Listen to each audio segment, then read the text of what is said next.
All right, now we're going to talk about women in the South, plantation mistresses, poor white Southerners, and slaves, and specifically looking at how in each of those categories women were influenced and impacted based on Southern slave society, because it really is structured around that slave society. So I want to look at just real quick how it became a slave-based system. I mean, we looked at how it changed to race-based slavery. But what created the slave society? Because everything in the South was really centered around that concept. So you have, and this also explains the shift between the North and South in many ways. In the North, right, what you had after the Revolutionary War. Well, one, I think even the Revolutionary War, we saw that with that the language of liberty, and the fact that the North was always more gung-ho, if you will, for the Revolutionary War. That influenced some with the gradual emancipation towards moving away from slaves. It was easier to do also, we'll put that one as well, easier to move away from slaves because they didn't have large plantation-based systems. And most of the slaves and stuff were for household or specialized work. And then lastly, you have the growth of industrialization that we just had looked at. And as the North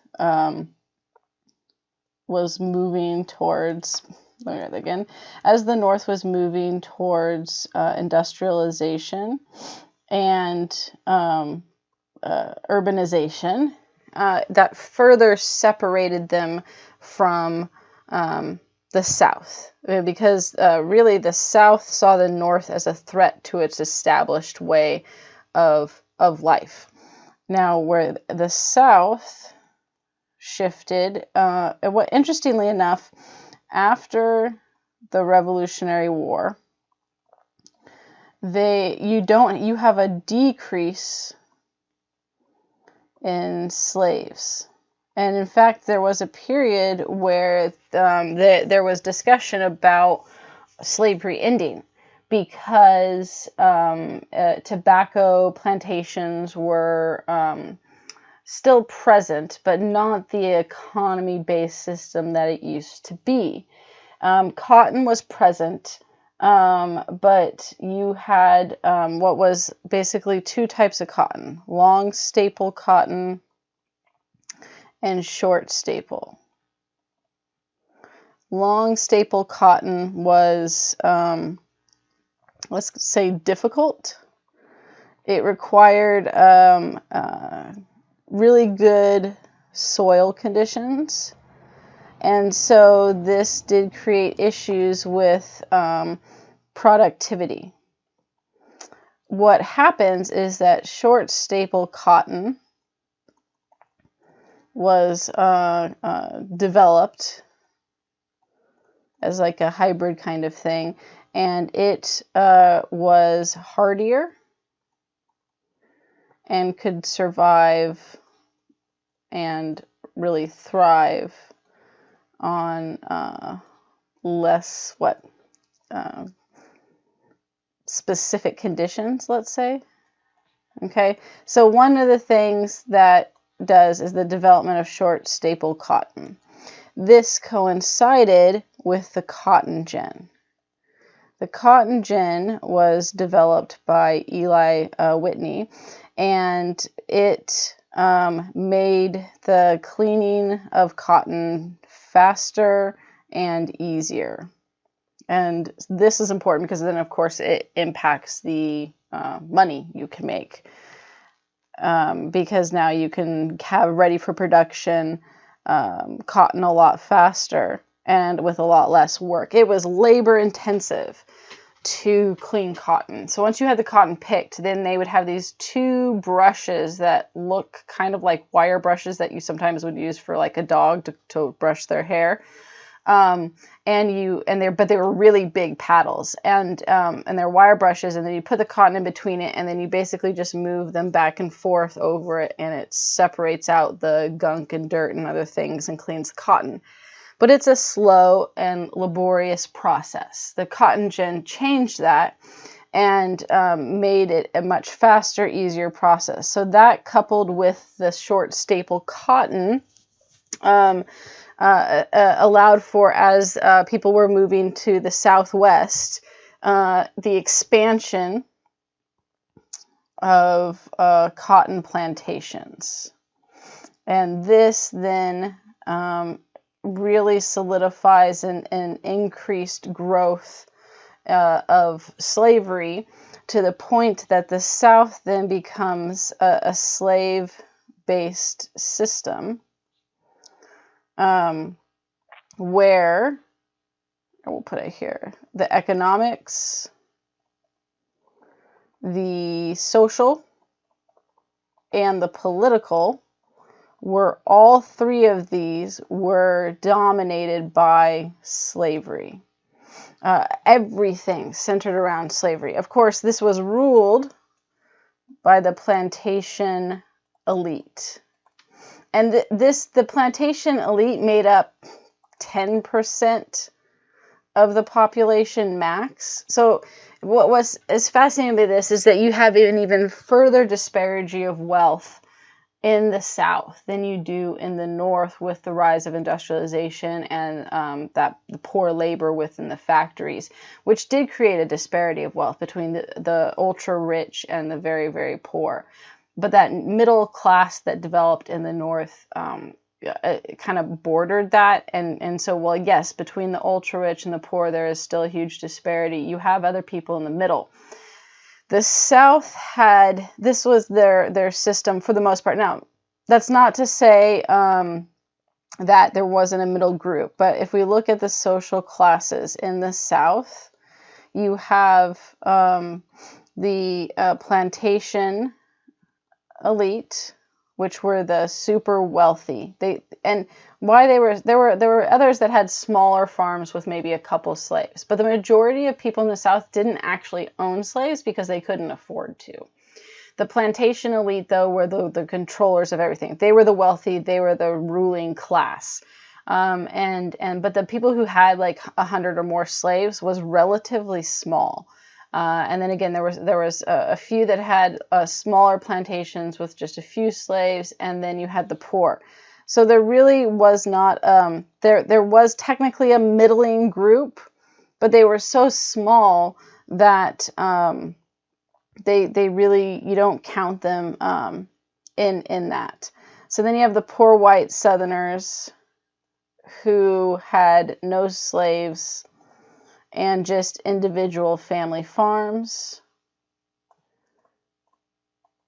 Again, like I said, there were merchants, there were some business owners, but they just didn't make up enough of the percentage to really count them as their own separate middle class. Okay, so I don't want you to think that there were no one in between plantation and poor white Southerners. There were, like I said, the smaller plantations and merchants and business owners, but few and far between. So as plantation elite, then the largest groups by far were the poor white Southerners and the slaves. And so overwhelmingly, you have this disparity of these two groups who were poor, mistreated, and slaves, and they had more in common. They made up the majority of the population in the South, right? And yet the plantation elite controlled everything, and they were quite ingenious about how they did this, because the plantation elite used race and the fact of race-based slavery to get the poor white Southerners to identify with the plantation elite. The poor white Southerners had way more in common with slaves, or the only difference being that they were not enslaved themselves, but so freaking close to it in terms of everything else. They were treated like crap by the plantation elite.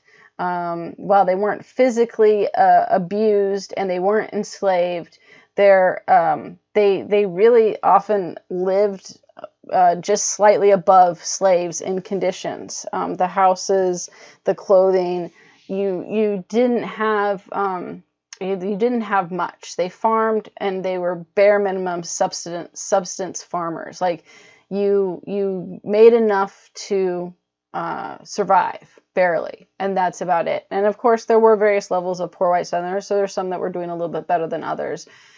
But if you just look at the overall what options they had, they like I said, were much more aligned with what the slaves in the South than the plantation elite. Yet because they were white, the plantation elite convinced them that they had more in common with them than with slaves, and they should identify with them and support their causes. And so they got the poor white Southerners to support what the plantation elite wanted, up to the point of fighting the Civil War. The Civil War on the Confederate side was fought largely by the poor white Southerners, most again who didn't own slaves themselves, but had been convinced and brought up in that society that established that white was free and black was slave, and therefore white was better.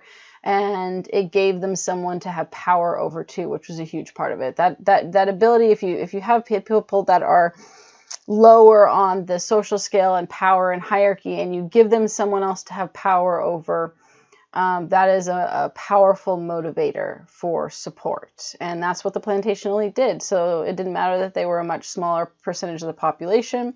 And all of this then created, like I said, the economic, social, and political structure centered. The culture of the South was slavery. And every kind of aspect of it. Okay, so what we're going to look at with that is then the plantation mistresses. And as I mentioned before with this, the plantation mistress is not like the mistress that we would think of like someone having an affair or a side woman or anything like that. This is the wife of the plantation owners. The plantation system was very much based on paternalism and strict patriarchal structure. And the way that it was set up, well, let's look at the paternalism first. With paternalism, it was the belief that the plantation owner, the male plantation owner, let's be specific there with that, because this certainly did not include women in this belief. The male plantation owner, whoa, no, don't remind me tomorrow. Don't restart my computer while we're having a lecture, please. The male plantation owner, he was responsible for everyone else. So what it created and why this was paternalism was the belief that everyone else could not take care of themselves. So basically everyone in Southern society, except for those very few men, they could not take care of themselves. And so that would include who he was supposedly responsible for. That would include his wife, his children, the poor white Southerners, right? Because they also could not take care of themselves, apparently, and then slaves. And they also used that argument for why slavery was necessary as the abolition movement continued. When we'll look at one of these, this source, the South continued to try to defend their way of life against the North and blame them for trying to dismantle and destroy their way of life. And one of they constantly were writing defenses of slavery. And besides using the argument that the slaves liked to be slaves, they also used the argument that the slaves don't have want for anything, which, was not true at all. And then they argued that the slaves wouldn't be able to take care of themselves or know what to do with themselves if they were freed. And then the sentence continues, just like women and your wives. And children. Oh, they added the children in there. So they lumped their own wives and children in with slaves and the poor white Southerners as incapable of taking care of themselves, not knowing what to do if they had to take care of themselves. So that's paternalism. This idea that the male plantation owner had a responsibility and obligation to take care of and look out kind of for everyone else.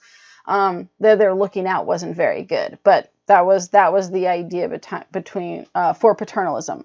For the strict patriarchal structure, and this certainly goes, I think, with that paternalism, then if you have an obligation for taking care of everyone, then of course you're going to be the one that is fully in charge of the system. So part of the issue was the plantation itself. Here with the plantation, right, you have work and home combined. And we saw in the past how that was actually beneficial for women in the North, because then their labor wasn't invisible. In the South, not the case, because the man was fully in charge of both. So women ended up not having, there was no distinct domestic sphere for women to at least have some control over, right? Whereas for the North, even if it was tied just to the house and that provided its own issues with limitations, they still were, that was their domain for women. Women had the domestic sphere as their domain, and we saw even with the cult of domesticity how they took full control of that and then used that to amplify and increase their position in society. And yet in the South, the plantation, because it was so firmly entrenched in male domination and control, women didn't even really have the domestic sphere to have control of. And so this created a difficult position for women, and for white women, the wives of the plantation owners, because you had these this emphasis on the men being in charge, and so they put an incredibly high emphasis on virtue of women. Now, that's the case in the North. The virtue of women was there, but it was so much more amplified in the South. And so much so that the idea is that it was a virtue to submit to men and their husband. And this was taught from a very young age, and an expectation to do so. And that then there was a connection to the idea that men, because of paternalism, right? Men had to protect their women. And that statement is going to get used later with lynching and the segregated South as an excuse for why they did lynching, because they had to protect their white women from black men who were raping them, even though they weren't. But that was the excuse of this is happening because we have our obligation to protect our women. So that language was established, firmly entrenched in this. So with paternalism, then there was this sense of honor to protect and defend white women, specifically their wives, right? This led to, a lot of duels actually took place in the South because of slights or things like that.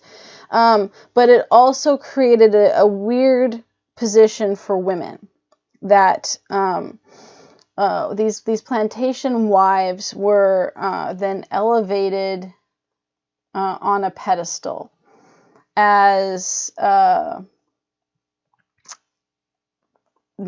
just there as some almost fictitious character, if you will, or unreal, an ideology or ideal that didn't exist. So these women, these wives of these plantation owners, were defined not by anything she did, so not by, let's say, actions, but her position as a plantation mistress. And her position and lifestyle was directly contrasted to that of slave women. Contrasted to slave women. So what they did, and this is of course also became another argument for slavery as well. It was the idea of that her purity, right, that virtue and purity rested of white women. So we're clear here on this. We're still talking about the plantation mistresses. So the purity and virtue of white women rested on enslavement, right? It only could happen because slavery existed. And this will be more clear when we look at the position. Basically, these plantation mistresses, wives and daughters of this elite group they were supposed to just be, not to do. You were there as a symbol and not as an individual. And so this idea of the purity, their leisure, their lack of having to do anything, because that's going to be part of it, is these women were not expected to do anything except for to birth children, not even raise them, just birth the children, and then simply be. And that ability to be up on that pedestal is this ideal that did nothing. They're saying like that was because, look, black women work, as slave women specifically work, and struggle and have to have the burden of labor. So our white women, our wives and daughters, can do nothing, right? So that purity and virtue only exists because of enslavement. And so it's this idea, right, that labor, that drudgery, was only there because of that enslavement. And so this then set up and reinforced,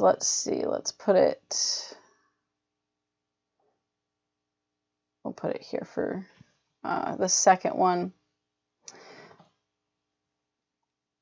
So what all of this did, right, that this idea is that the position of, it was, they reinforced this idea that women, that their main purpose was to be, and that women were to simply be and enjoy the leisure that it was provided to them by both the men, the white men, well, the plantation elite specifically, and the labor of slaves.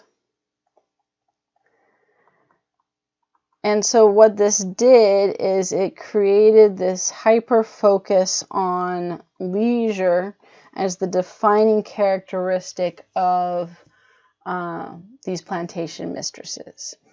They were not educated, rarely, beyond a basic level. Now, there were some, we're going to look at The Cruel Mistress, which was written by Angelina Grimke, who was born into a slaveholding family. how it worked is that there were no good public schools. So as the North was continuing to expand their public education, and public schools, the South did not. Instead, you had private tutors, and the boys were given private tutors. Now, girls were taught to read and write, all of them, because they needed to do that, and some basic history.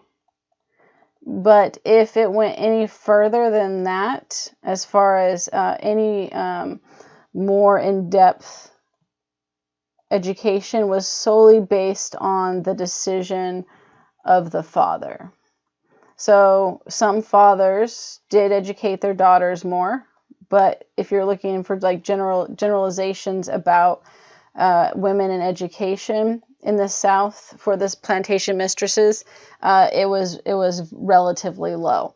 They were not highly educated most of the time because they didn't need to be, because of that system of that, like I said, that they were simply there to be.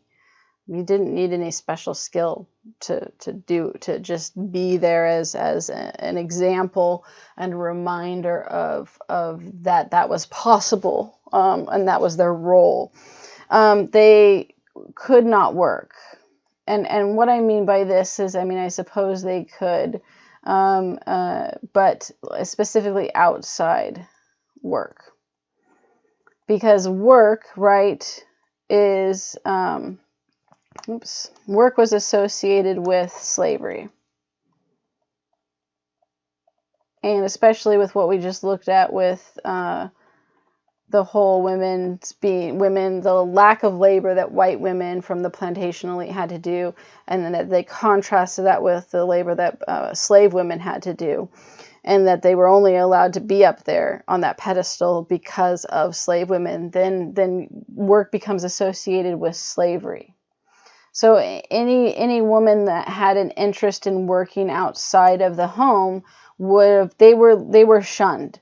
You would have been shunned and a pariah in society, and it would not have gone well. They were shunned, we'll just say shunned from society, but it was you'd definitely be a pariah as well if you tried to work.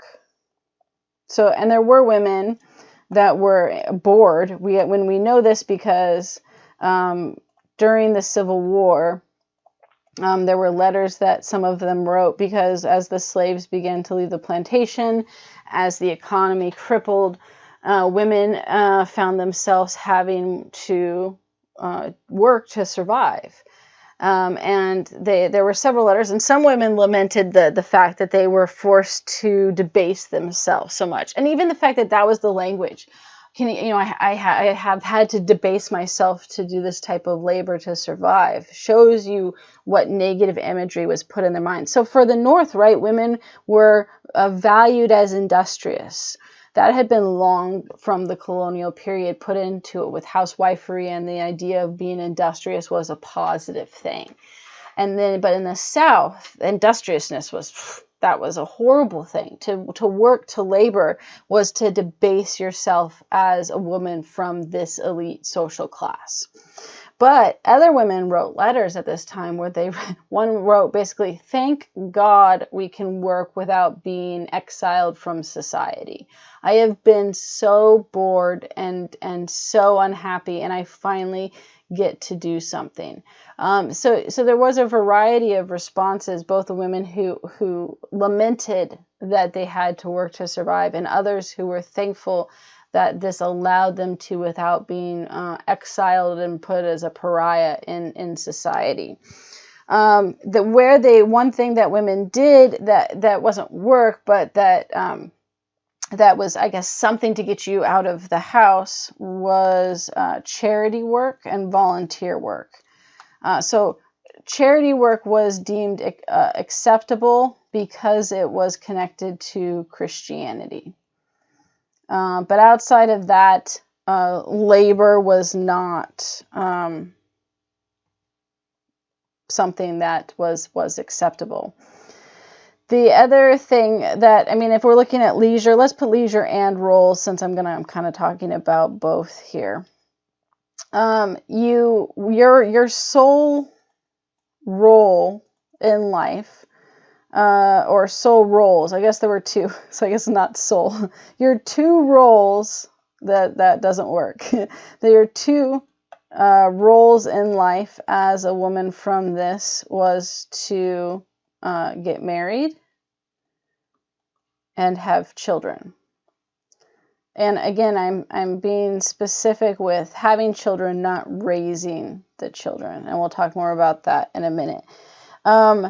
You had, as a girl, when you were born, you were assigned a personal slave. And I guess this actually goes into the children part of that. This personal slave raised you. Even the fact that they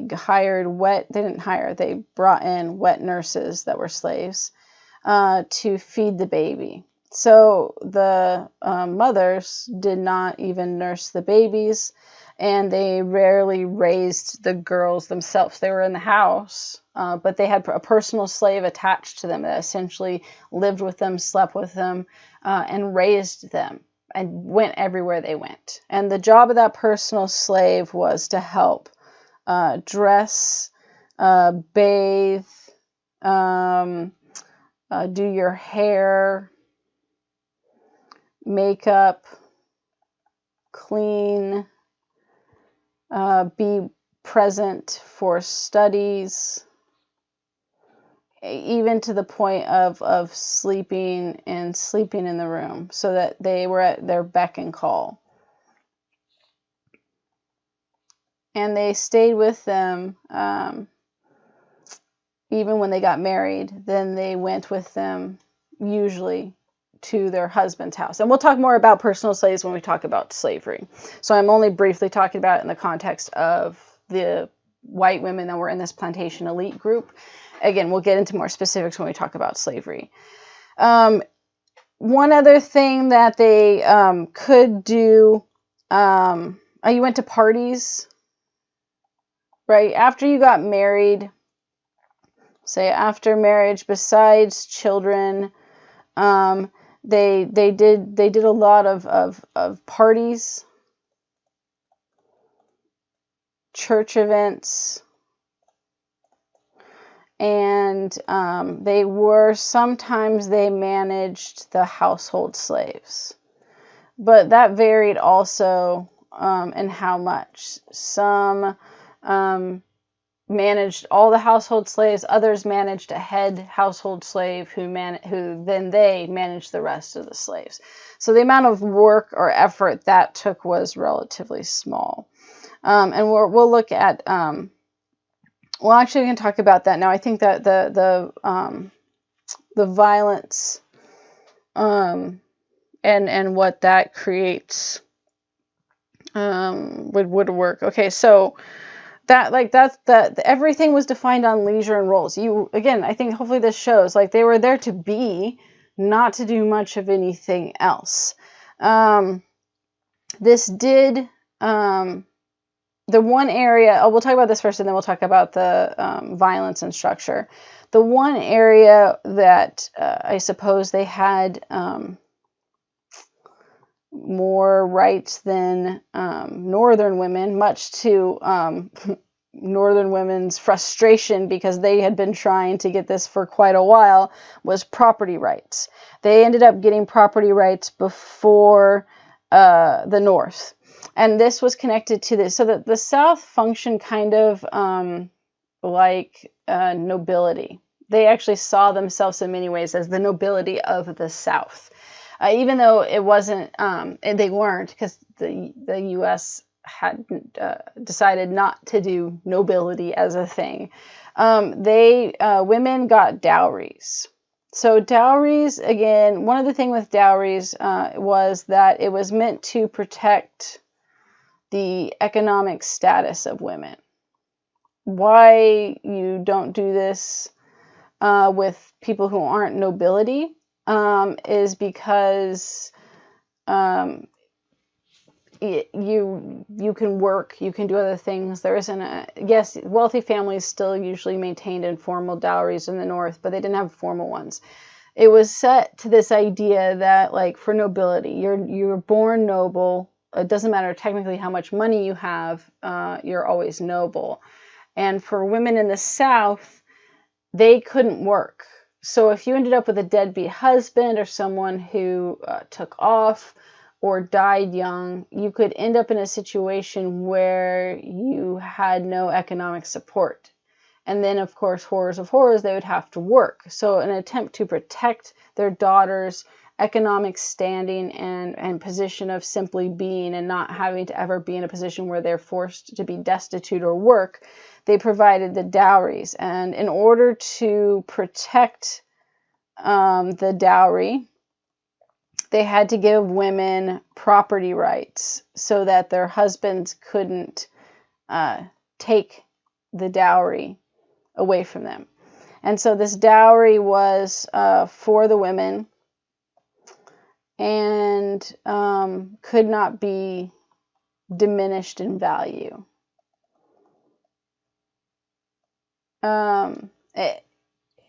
It could not be diminished in value. So, because some of the stuff was like actual things you used in the household. So when you got married, let's say lessened in value. When you got married, you were given a dowry. And this could include, so it usually included actual money, household goods, slaves. That was another reason for being able to own property, as slaves were considered property. And they weren't given land, but given money, household goods, slaves, etc., other things like that. And while you'd use some of those, like household goods and things like that, the value had to stay the same. And then women had full control over that economic property. They could put it in their will to give to their daughters. They could invest it, or they could just hold on to it in case, like I said, if something happened, they became destitute. That money was legally protected, and so that was something that they did have.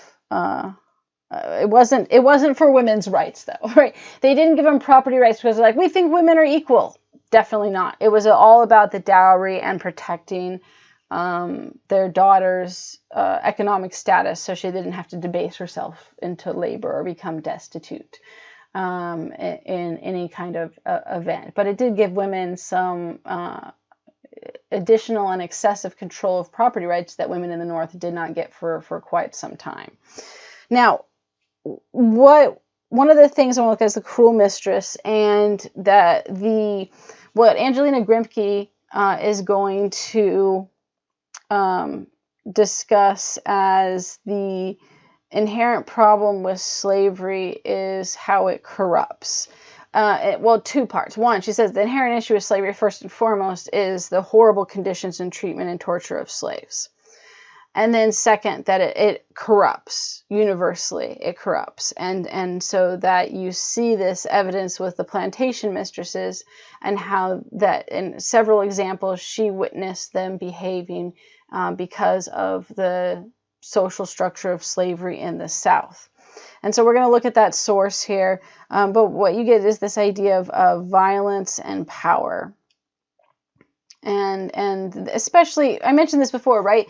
How they convinced the poor white Southerners to support them was that they had power over someone. Well, women were very much in that underlist of not having any power or control. The one area they did is in management of household slaves. And that usually leads to absolute power. It's the Spider-Man quote, right? Absolute power corrupts. And so that Angelina Grimke is going to argue that you also have a hypocrisy with the ideal woman and a slaveholder, right? So in one aspect, she's supposed to be have virtue and Christian temperament, right? So that's the ideal woman, and submissive. And then the other view, which is the slaveholder view, was that pretty much anything goes, and that somehow they don't contradict. So let's look at this. We'll come back to that one in a minute. Okay, so the Cruel Mistress, Angelina Grimke. She married, became Angelina Grimke. Well, one of the things, and we'll talk about them with the abolition movement as well, but one of the things that was so unique about Sarah and Angelina Grimke, they were sisters, is that almost no one from the elite plantation slaveholding group defected from that, if you will, and became abolitionists. Sarah and Angelina became abolitionists. They moved to the North. They became Quakers, and they became ardent abolitionists and women's rights proponents. They were super smart. There was two examples of two women who were educated very highly by their father. In fact, Angelina's father apparently lamented the fact that she was a woman, saying she would have made an excellent lawyer because of how intelligent she was. So they were actually very well educated by their father. And they grew up in a very a large plantation. And they ended up both leaving, like I said, and becoming ardent abolitionists and women's rights supporters.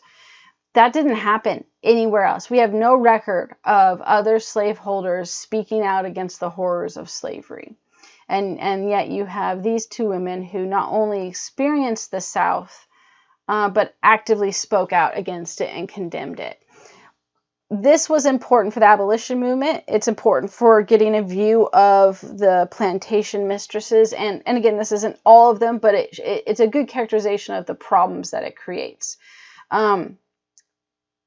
The people in the North, and it's hard to think of now because we live in a world where information comes at us 24/7. You get news as it's happening. We're well informed if we want to be. And I can find out and know a lot of what's going on in other countries. Even North Korea, that's secretive, you still know more than often what Northerners knew about the South. And even less by the plantation owners, because they intentionally kept it secret from a lot of people. Not like secret like people didn't know there were plantations, but what went on. Especially if you were from the North and you visited the South, they weren't giving you a tour of the plantations. And she even mentions she never saw the plantations. She was from a plantation elite family, and she never saw the plantations. She's going to specifically write, like, my knowledge is coming from the household slaves and the women that owned them. So remind me tomorrow, again, stop trying to restart during the lecture. If she didn't see her own family plantation, the Northerners weren't going to see it. And none of the other Southern plantation elite were writing about the conditions and structure of those slaves publicly. We end up having a bunch of documents later. And then, of course, all of the slave narratives and stories give us a really good view and picture of slave conditions and structures in the South.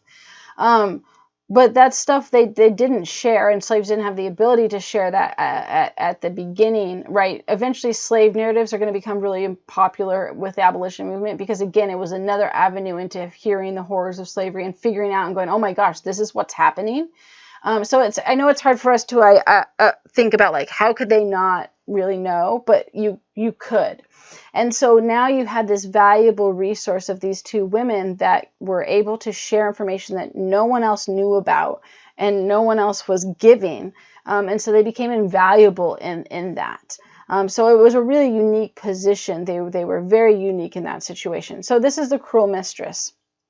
Because it's longer, I already highlighted the points I wanted to pick out just so it goes a little bit faster, since it's not just like a page. So I'm not going to read the whole thing because that would take too long. I'm just going to pick out and read the parts that I wanted to emphasize.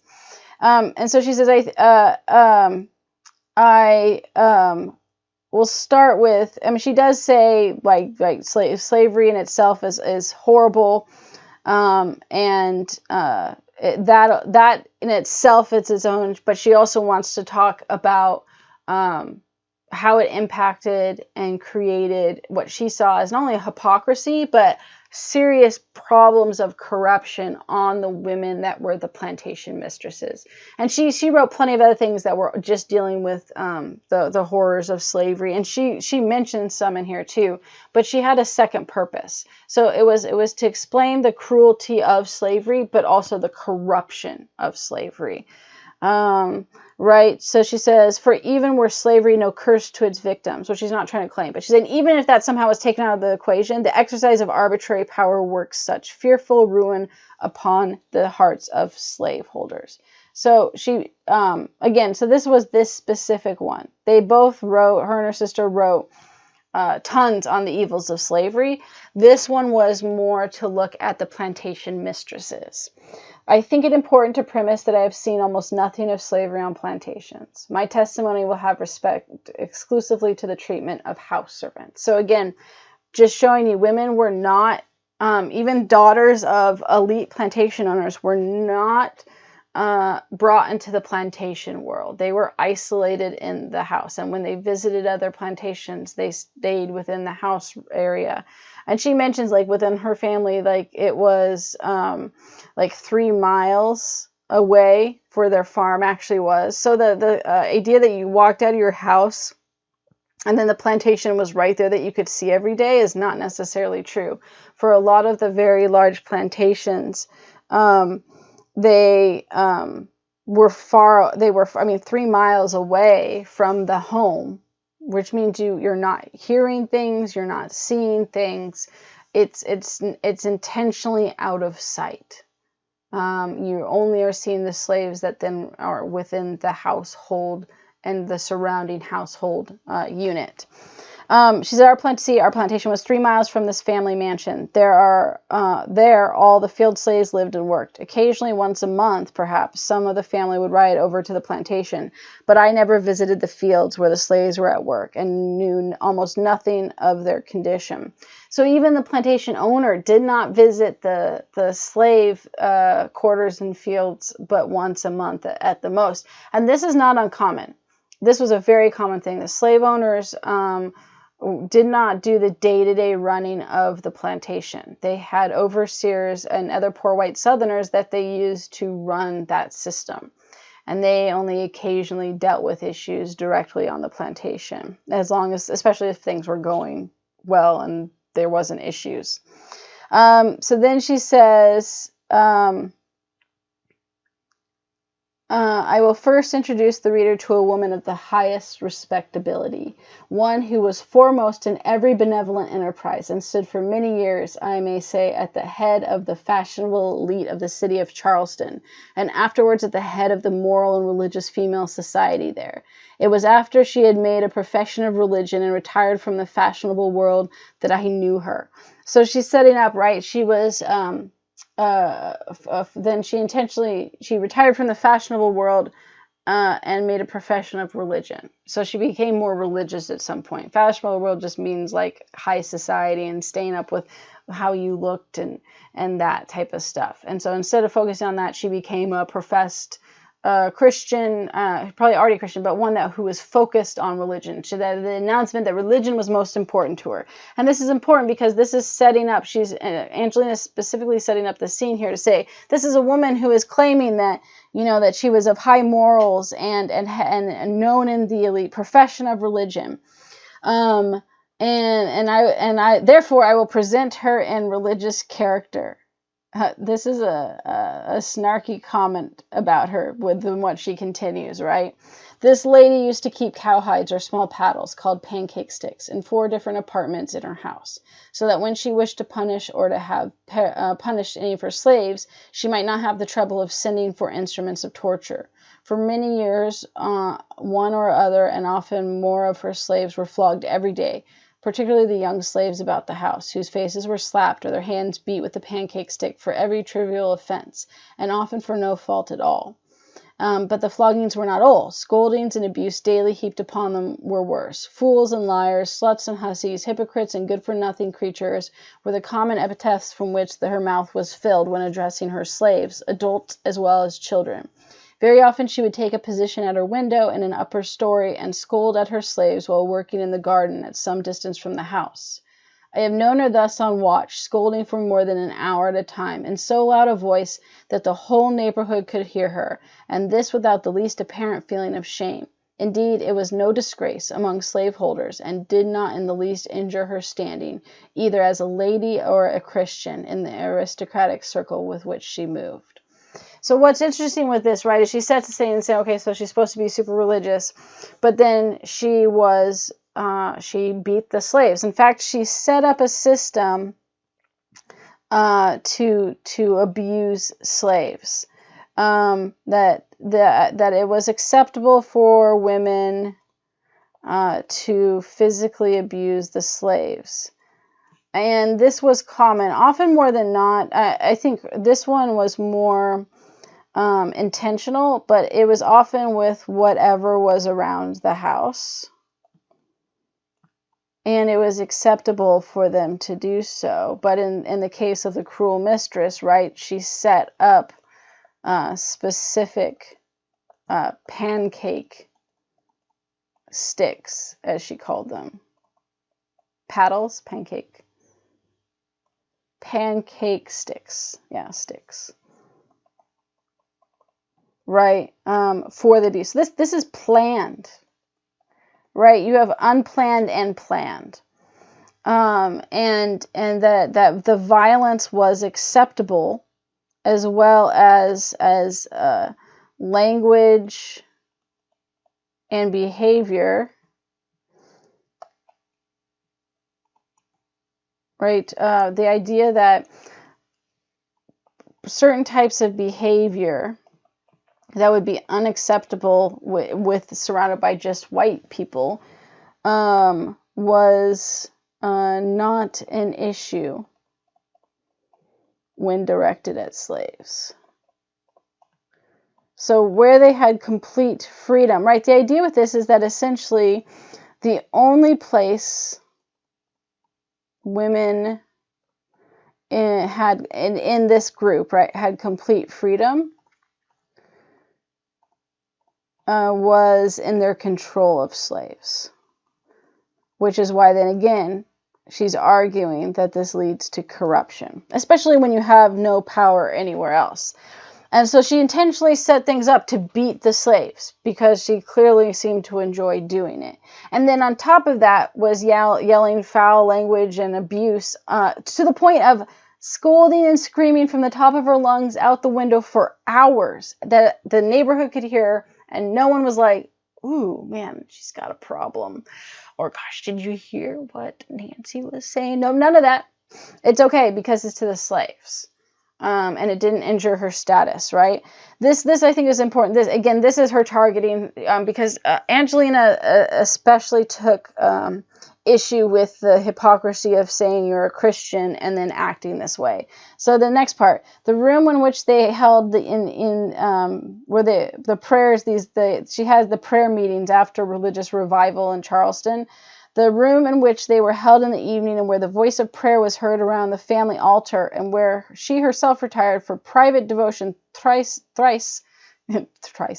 each day was the very place in which, when her slaves were to be whipped with a cowhide, they were taken to receive the infliction. And the wail of the sufferer would be heard where perhaps only a few hours previous rose the voices of prayer and praise. This is intentionally, that line I think is super powerful. It's juxtaposing that prayer and abuse. And the same room where just hours before the room heard prayer and praise, then was heard the wail of the sufferer. And that there was seemingly no contradiction seen between that. One poor girl whom she sent to be flogged. So occasionally if she wanted to punish people more, they had a special flogging house for that. So there's like the level of abuse. And this is different, right? She talks about this. If women didn't, and I'll put this here, if the women didn't want to physically attack and assault and beat the slaves themselves, they would send them off to be punished. So women either punished slaves them directly or indirectly by two ways: having other slaves do it, or sending them out to a specific place to be whipped. So they did have these houses that were punishment houses. And there's a variety of horrors that went on those. With just whippings, with really hard labor, which she's going to describe here. After being whipped, they would put these contraptions on slaves' heads that restricted movement. If slaves tried to resist by not eating, they would break their teeth so that they could force feed them food. So they didn't even have the choice to choose to die by not eating. And a lot of other horrors and things that went on. So those were almost always those specific places to be punished were often far worse than the horrible abuse that just took place in the fields or in the house. And so one poor girl whom she sent there to be flogged and who was accordingly stripped naked and whipped. This is important. Men were their shirts would often be taken off, and yet they were often stripped naked too. But even more so, women were stripped naked, and we'll talk about this with the slavery part to specifically sexually humiliate them. Showed me the deep gashes on her back. I might have laid my whole finger in them. Large pieces of flesh had actually been cut out by the torturing lash. She sent another female slave there to be imprisoned and worked in the treadmill.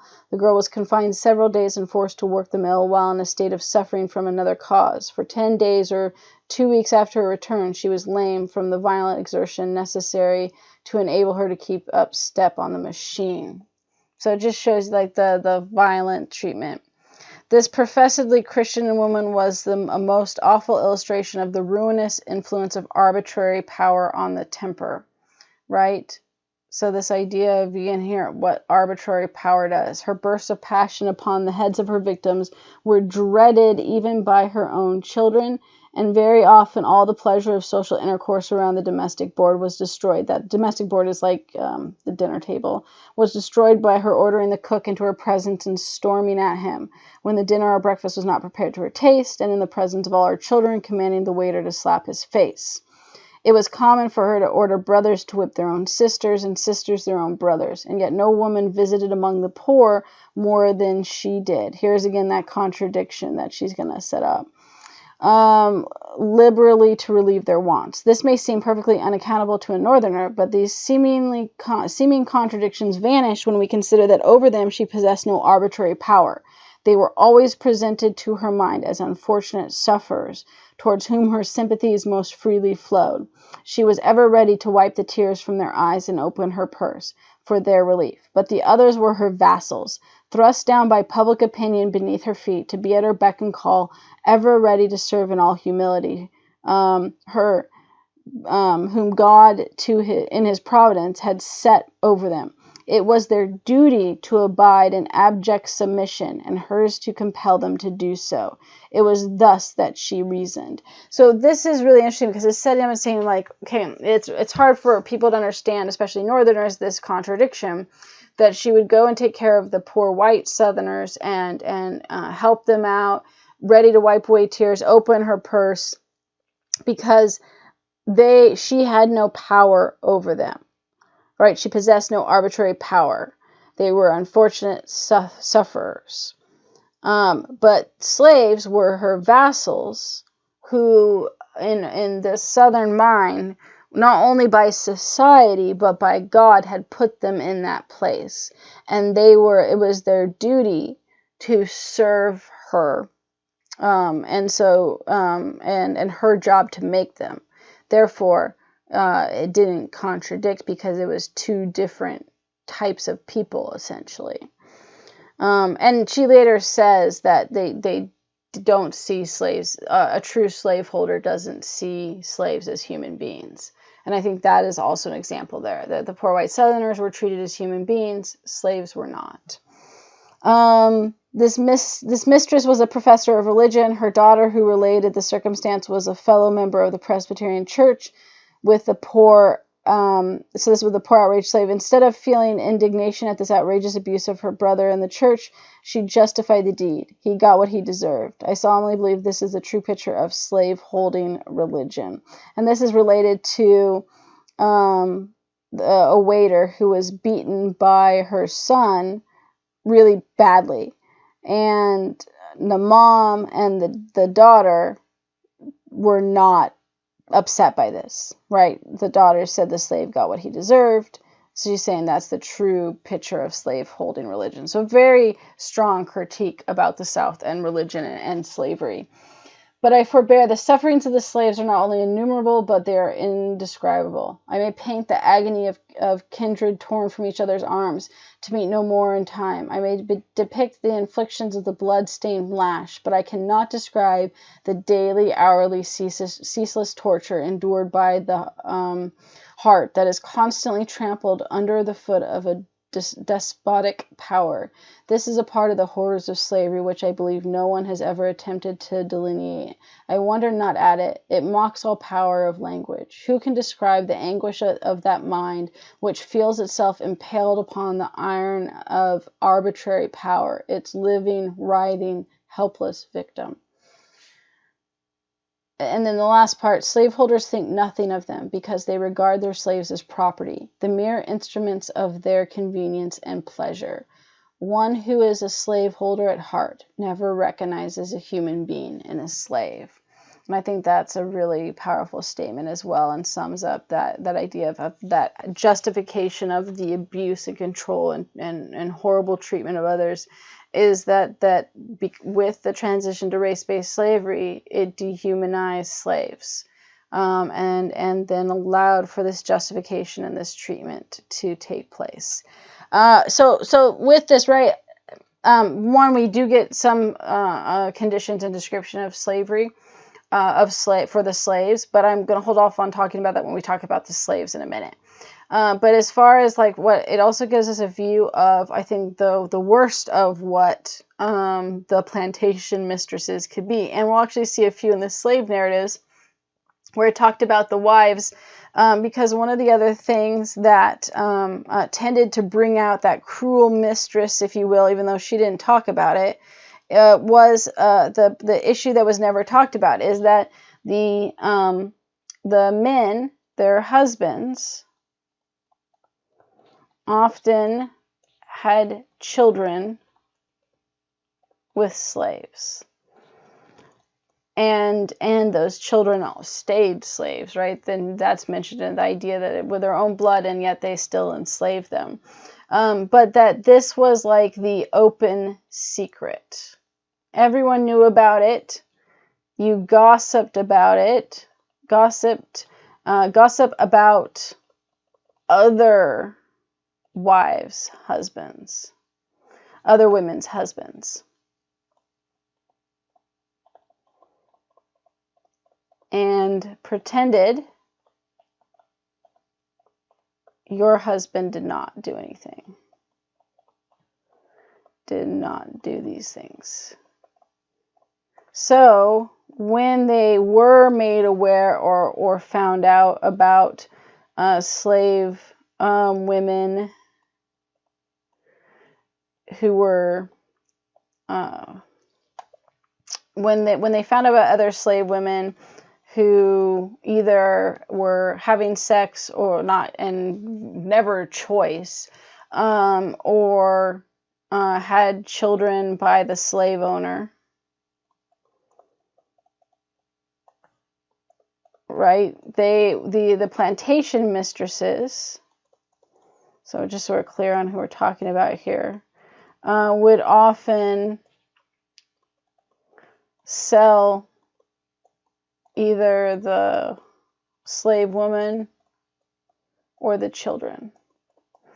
And they could be very cruel about separating intentionally. There was almost always an intentional cruelness because they blamed the slave woman because it was easier to do than blame your husband for it. And there were occasions where they actually killed the children. That was rare, but it did happen, and we'll see it in the slave narratives.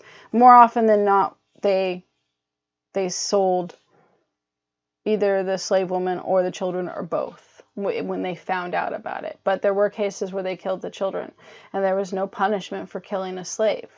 So that's the South, right? You have both a case of women who were given no power, no options, but to be this visible statue, to be a symbol. You didn't raise your children. You weren't allowed to work. You weren't allowed to do a lot of things. You didn't do things because everything was defined by leisure. So everything was done for you. And at the same time, because of that system, created a system where many women then became very cruel and abusive within the area that they had power over someone else. And so the plantation women and the mistresses, it was so very limiting what women could do. It also, because of that virtue and the what was drilled into them from a young age, that they were to submit to their husbands. When the women's right movement was happening with the abolition movement, and the northern women tried to reach out to the southern plantation women and say, this should include you. You guys don't get to do a ton of stuff. The women rejected it. No women from the South, besides Sarah and Angelina Grimke, supported that, because that was going against their husbands. That was going against their place that God had put them in. And so you really had this very cornered expectation of how they were supposed to be, and at the same time, what potential for such extreme cruelty, which was acceptable in society because it was done on slaves. And I think the Cruel Mistress is a really good example of like how that corrupts, and how it because they had no control and no power, it even made it easier to corrupt in that process. Okay, so the next group we're going to look at are poor white Southern women. And I don't have too much for that. We're on 3 here. So that one, like I said, there's less for that, just because they didn't have as much of a voice. We don't have as many written records of that. So poor white Southern women.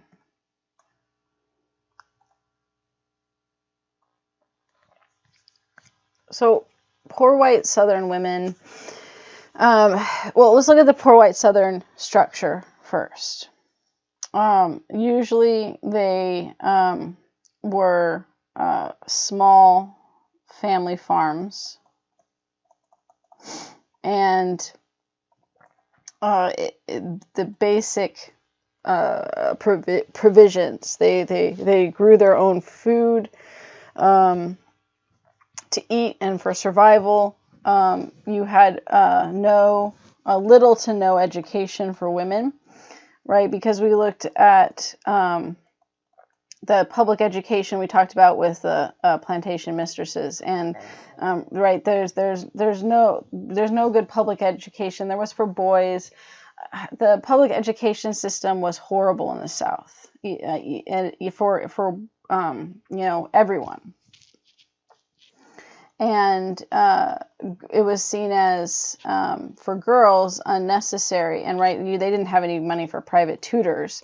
And the reality was that children were needed to help in the home. So many times, and most of the time, boys would go to school, but girls rarely.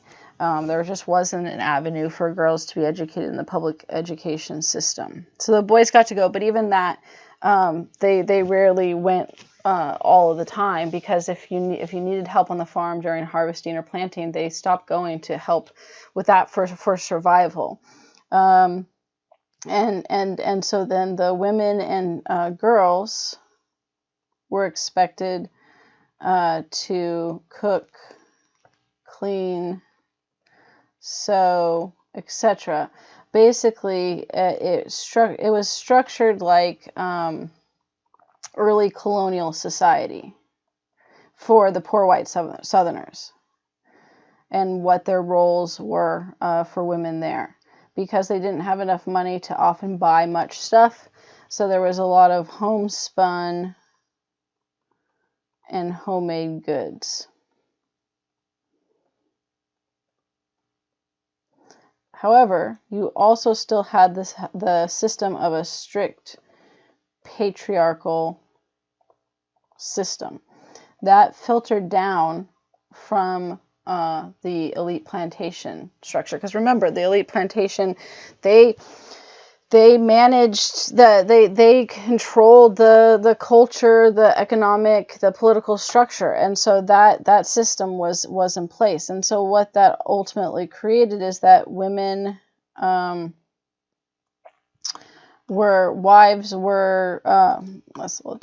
women were often subject to strict control from their husbands.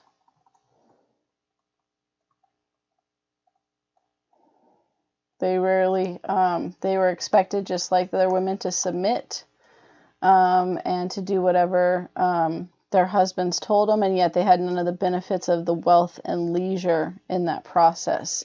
And this meant that they often, physical abuse was accepted and seen as completely normal and acceptable for the male head of the household to do.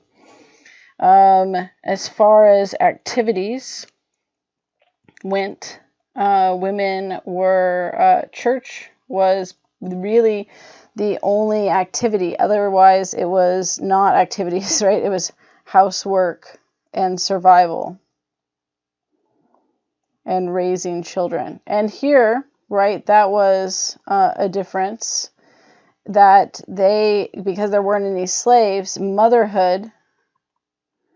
So here's what's interesting with this. Move that up. You have motherhood actually happening here, in the sense of that they had to raise their children, right? So that they not only did that, but they also were expected to teach their daughters, not in education sense, because they rarely had any type of educations, but how to be a housewife, how to, we'll say, be a housewife, right? To manage the household, to cook, to clean, because they needed the help. And then, of course, that was going to be their role when they grew up, because you didn't get out of it. As much of it is technically a class system, it really was a caste system in the South. The poor white Southerners didn't become wealthy and then become elite. Slaves didn't get out of slavery, right? You really were stuck into the class that you were born. So while it wasn't an official caste system, it functioned much like a caste system would. But you have this sense of motherhood, because they raised their kids, they were involved with their kids, and yet at the same time, there was no emphasis or support. We'll put a couple things. No emphasis, support, or praise for motherhood, right? Or recognition. In the North, the motherhood was glorified. But in the South, right, and this was directly connected to the fact of the plantation mistresses, plantation-based system, and women. Because there was not an emphasis in the plantation elite, because slaves did all the work for motherhood. that trickled down in society. And even though you had women were raising their kids and teaching them and at least providing them with like what they needed to be a housewife, that work wasn't praised. There really was no labor of poor white Southern women was praised or valued. We'll just say poor white women, just to shorten it. You know, I'm talking about the South here, was valued or praised. I suppose the one value was that it was necessary for the family to survive, but there was no separation of like, this is women's role. This is where what she's doing is good. This is something that's valued, because none of their life reflected the life of what was valued in the plantation-based society, because it was so drastically different. But the entire Southern society and culture was based around the plantation elite, even though the majority of people didn't fit into that structure. So life was hard. It was very difficult. Women were not really valued. The only other role that they could take, we'll say, I don't know, job, outside of the home, job. The majority of women simply worked in the house and in the fields. And they had to work in the fields too to help. So they worked in the house and field. But a few were brought in as midwives. So there were two roles you could play as a midwife if you had some training. Again, though, a lot didn't. But if your mother was a midwife, then that was possible that you would be trained as a midwife. So that could be for other poor white women, because the elite, plantation mistresses and elite were not going to allow the poor white women to be a midwife to them. I mean, they were constantly made fun of and degraded by the plantation elite. So not only did you have a system of this patriarchal control, but then you had the plantation elite degrading you as well. Or they were a midwife for slaves. They were sometimes brought into plantations to be nurses and midwives to the slaves. But they were never, they were certainly not allowed to participate in plantation society, because there was actually a comment that they were barely better than slaves. That was a quote. But the poor white Southern women were barely better than slaves themselves. So they certainly were not allowed to participate in that society component in plantation society. They didn't go to the same churches as the wealthy. They weren't allowed to be in the social scene. They weren't allowed to go to parties. They didn't have time for parties anyway. And they were not allowed to participate in that way. Seen as barely better than slaves by plantation elite. So yeah, life was difficult. And a hard work, constant work, raising the children, and yet not having any specific system or value which could at least provide some kind of identity for this is, this is what's the value, this is what's important. Okay, so moving on to slaves and women as slaves. Let's look at first the two different main types of slavery. Say main types of slavery. You have the field labor and then house slaves. Within the field, you were working sunrise to sunset most of the time, especially by the time you have the Southern-based system that we're talking about. and there was an expectation of that you had a production expectation, and it was the same as men. So and in fact, what we know is that many women produced more than men. That was one of the things as far as when we look at records and how much cotton was picked.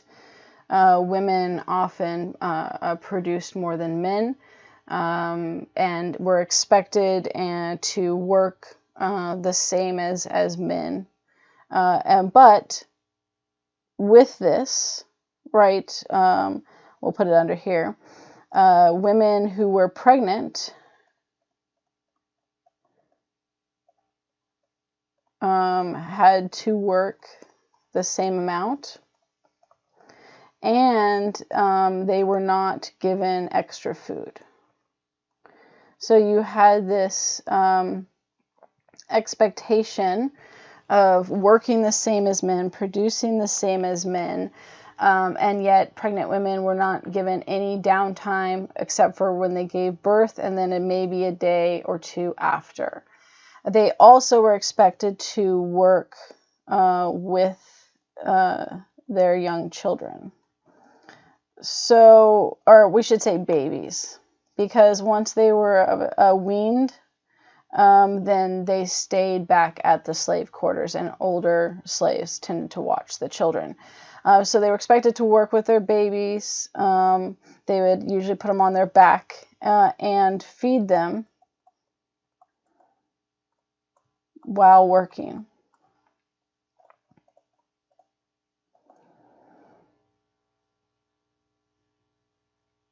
You also had within slave labor, within the field, physical punishment, specifically with being whipped. Whippings were more common. We're going to talk about specific punishments in just a minute that were targeted towards women. But there is a difference in house labor. You tended to be beaten. It wasn't like there was less beatings. It was just different. So the whip was the common tool of abuse in field labor with the overseer. In the home, we saw with the Cruel Mistress, it could be any regular objects that they could that were in reach when they got mad at them, or specific things set around the house. But rarely did plantation mistresses whip slaves. That was either delegated to someone else, or they just used everyday objects to beat them. But it wasn't a separation of abuse. You didn't have a lot of clothing. Clothing was minimal.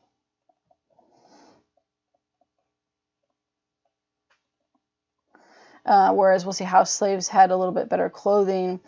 The other thing was, though, the field labor that you did get is that there was less oversight or eyes on.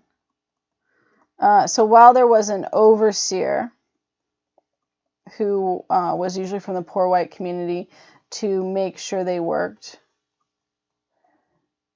that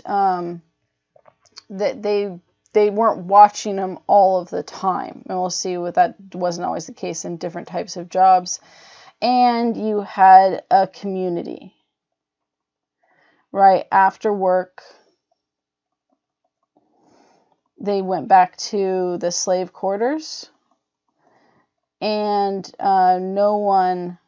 these were not watched. So the overseer didn't say, the slave owner didn't go unless they showed up to have sex with one of the women. So you were able to actually form a community. You were able to a degree, raise children. That didn't mean that they couldn't be taken away from them or sold. But if your children were there, you could raise them, children and family. And the other things that went with this, though, is after work within the slave community, women were often expected to cook.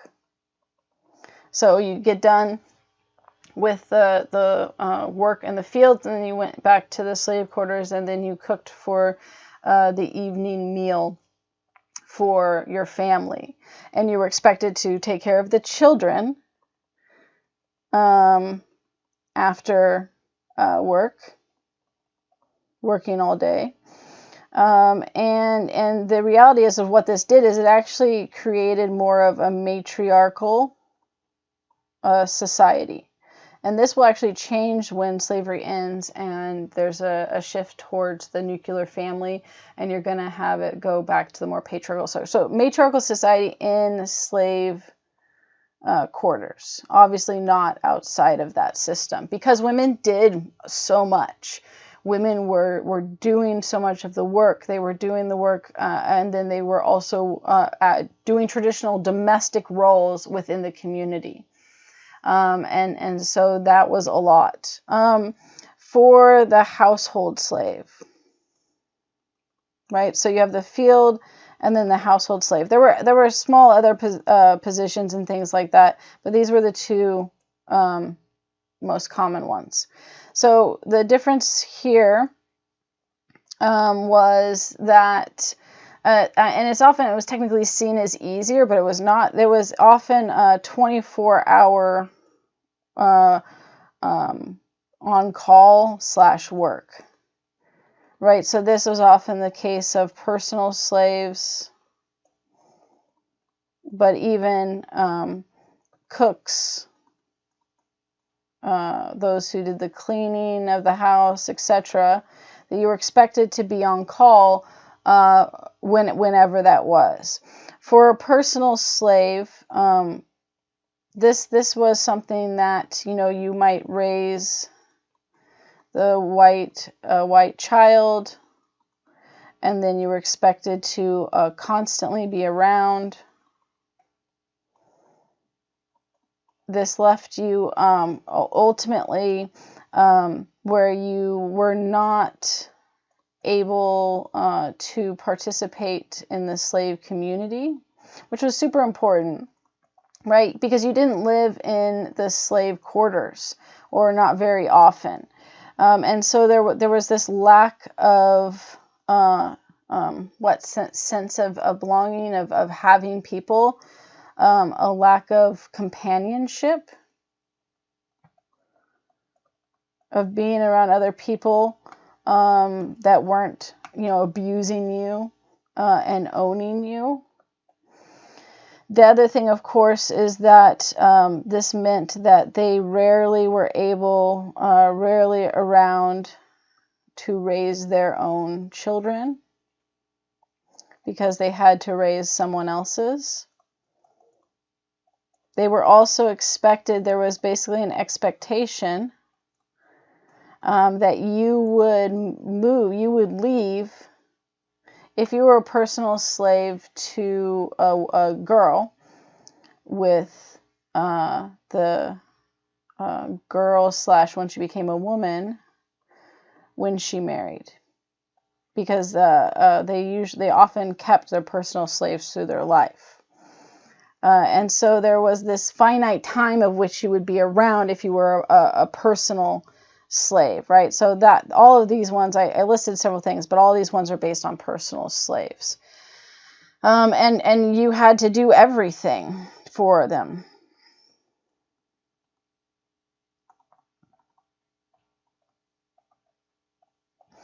The other thing was that you were constantly watched, right? There was no off time. Even if you weren't necessarily doing something at the moment, you were around the slave owners constantly, which meant you were constantly watched, which meant there was more, there was still punishment and abuse. They call it punishment, but it was abuse. It was just with household objects more than, like I said, the whip. And in some cases, you could argue it was more common, as we saw with a cruel mistress. It was nicer clothes and more food, because you often got the leftovers of whatever the family didn't eat, but it certainly didn't make up for everything else in the situation. Harriet Tubman was a slave that was a household slave, and she was supposed to wait at the door. So they had slaves that just stood at the door in case someone showed up, and that way they could open the door and announce them. And she was a younger girl, Harriet Tubman, when she was a younger girl, she fell asleep waiting at the door, and the slave owner woman, she ended up slamming her head in the door, and she ended up having problems because of that for her lifetime. Harriet Tubman is super smart. We're going to talk about her when we talk about the abolition movement. But because the plantation mistress was that owned Harriet Tubman, she was known for her random and volatile abuses at the slaves. And Harriet Tubman had gotten her fair share of beatings. So she started wearing multiple layers of clothing so that when the plantation mistress would hit her, she would barely feel it, but then she would act out the pain, and like make it seem like she was really being hurt. And in this way, because of how smart she was, avoided a lot of the pain when she started doing this. And it's a great example of how smart Harriet Tubman is. When we talk about, like, she was a conductor in the Underground Railroad, and she just was amazing with what she did. She was very, very smart. And that's just one small example of when she was younger, how she managed to avoid the pain of the abuse as much as she possibly could. So we'll talk more about Harriet Tubman later. Okay, I mean, so those are just some examples of how women experience it differently. Also, you were definitely more likely to be sexually abused by the slave owner, right? By male slave owners, because you were always around. So they saw you all the time. You were easy, as far as easy access. They didn't have to go down to the slave quarters. They were right there. Far more likely to be sexually abused, although all women were likely to be sexually abused in slavery. Household slaves were just there and visible with that. So let's look at, let's see what I did, different types there. Yeah, okay, so B. Let's look at family and motherhood, and then we'll look at punishment and then resistance. So in this is kind of looking at as far as how that was impactful for women within slavery. You had one, marriage was illegal, and yet they're going to do there'll be marriage ceremonies, although those varied as well. Not always by choice either. So why marriage was illegal for slaves was because technically, if in the laws it was legal to get married, then technically the husband would supersede the owner of slaves, and they didn't want that.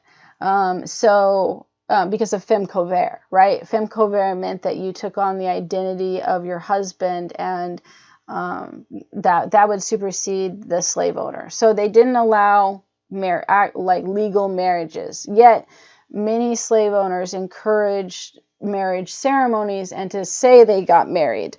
And there was by choice, and then there was not by choice. By choice, then those usually happened at the slave quarters, and they had what was called jumping over the broom as part of the ceremony, which was a tradition that was taken and adapted from Africa.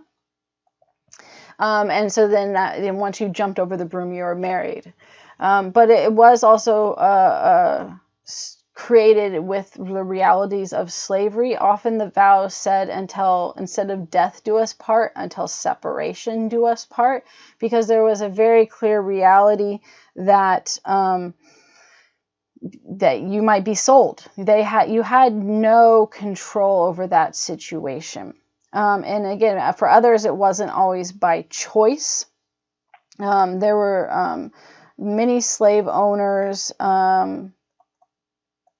paired off slaves and with the intention of having them have children. And you were expected to produce and to do so. And in fact, we'll see on one of the slave narratives that that there was. So they were expected to have children, and sometimes were even watched initially to make sure that they had sex, and that was then seen as marriage. That also you could be forced to marry, and we'll put that in quotations,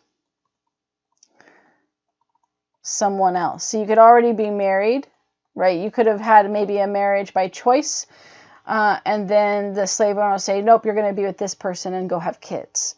And so that was there. Now, the slave owners also sometimes supported marriage ceremonies where they chose who they married and even gave them a day off.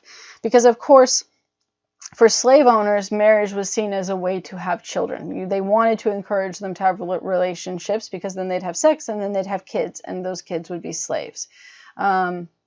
Because the condition of the mother was the condition of the child. But so you had both. But both also had this perversive undertone to it for the slave owner's perspective. One, obviously, with the not by choice. The other, that they were choosing, but the slave owners still saw a benefit too. But that, so you had that marriage was often treated much like animals, in the sense of it being, we'll say, slave owners saw it as a breeding program, if you will. They would specifically pick those that they thought could produce good, strong children. And so that it was used against you, and even the children really against you, we'll see in that process. The other thing with, so the marriage was legal, not always of chosen. And then the fact that you could be separated from family at any time. And we'll look at punishment and see how that was used against them as that. And then even the fact that the whole process was always motherhood, right? Was like a double. It was both good and bad. I don't know how to explain that in that sense, because what you had is that you had women who had to try to navigate how to raise children and try to keep that initial innocence, and to be strong,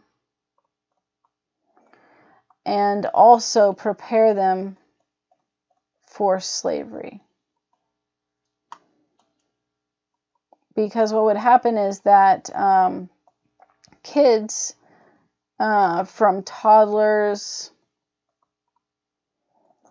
to 6 or so often played with the slave owners' kids, and were often, they didn't do work. They were treated, not always, but they were treated pretty well. They were often doted upon. They were allowed free reign of the house. They played with the white kids, and then all of a sudden, at 6, immediately, now you were put to work. And so you went from not being treated as a slave in many ways as a little child to immediately being a slave. And of course, 6 to 8 was probably the range.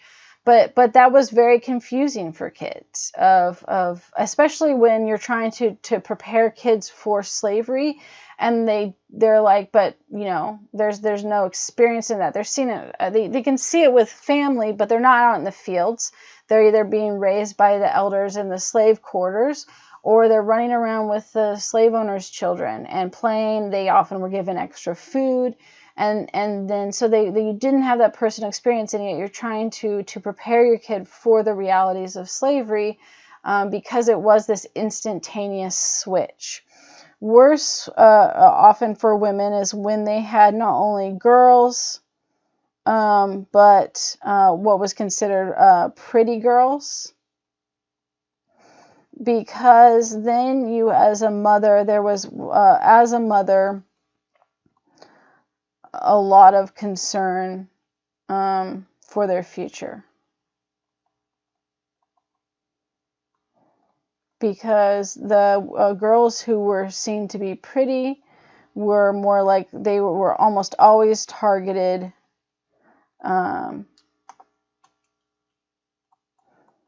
for sex, and so they were going to have to deal with rape, with being sold and used for sex, and more abuse. It was always something that mothers dreaded.